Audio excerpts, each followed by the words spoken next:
Congratulations to Mr. Putin for job well done. Westerners and America will not like this news, but it's a very big news for Africa and for the world at large.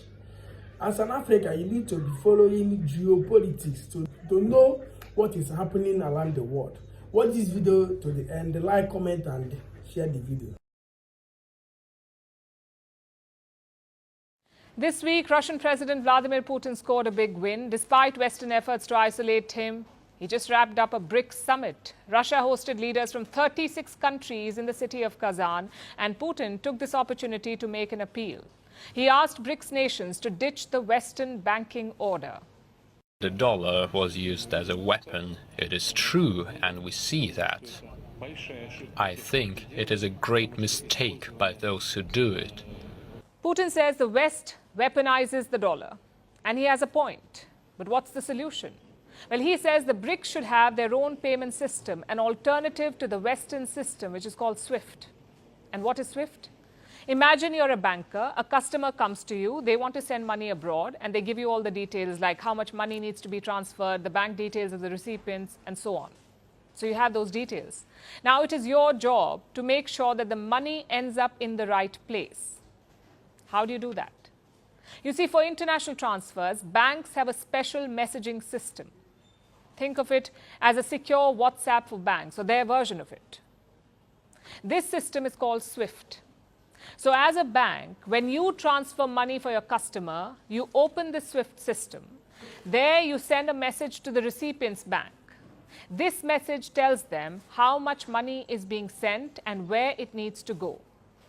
Now, while SWIFT does not move the money itself, it makes sure that the money ends up in the right place. SWIFT stands for Society for Worldwide Interbank Financial Telecommunication, SWIFT.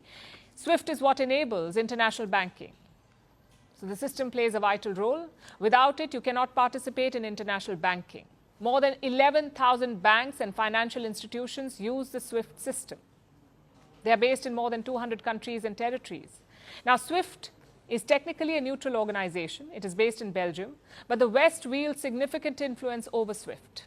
The system itself was created by a consortium of US and European banks in 1973. So if Western nations want, they can push a country out of SWIFT, and that's exactly what they did to Russia.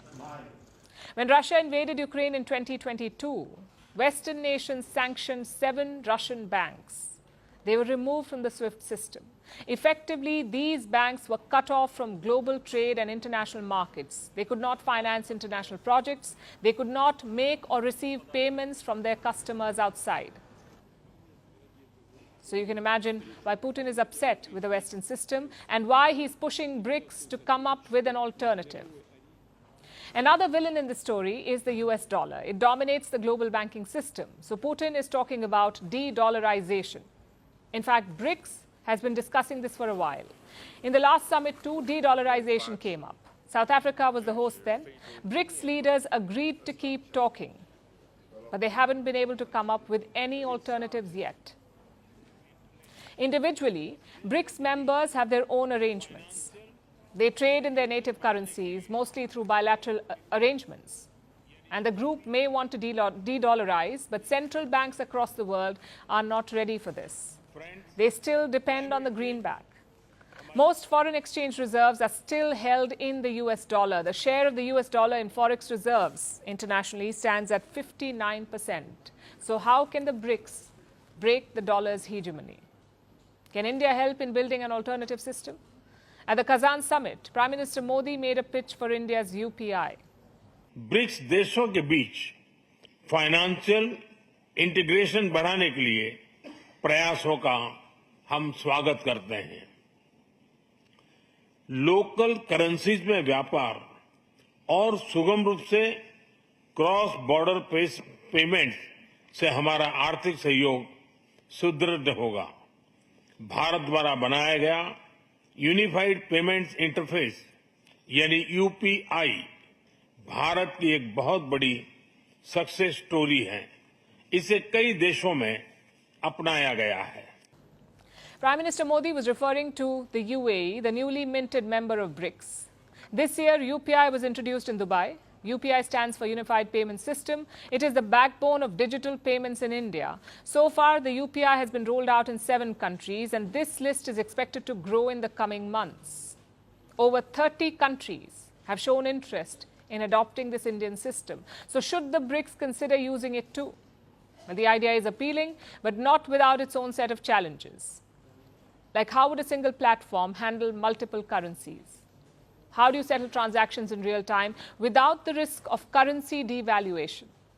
More importantly, how do you build consensus among member countries to adopt the UPI? Would India, for instance, be willing to share the UPI with members like China, a neighbor that keeps challenging India's sovereignty? Clearly, a lot of work needs to be done on all these fronts. Having said that, the BRICS must keep exploring all alternatives. You see, the global order cannot be changed in one day, but it can certainly be challenged, one initiative at a time.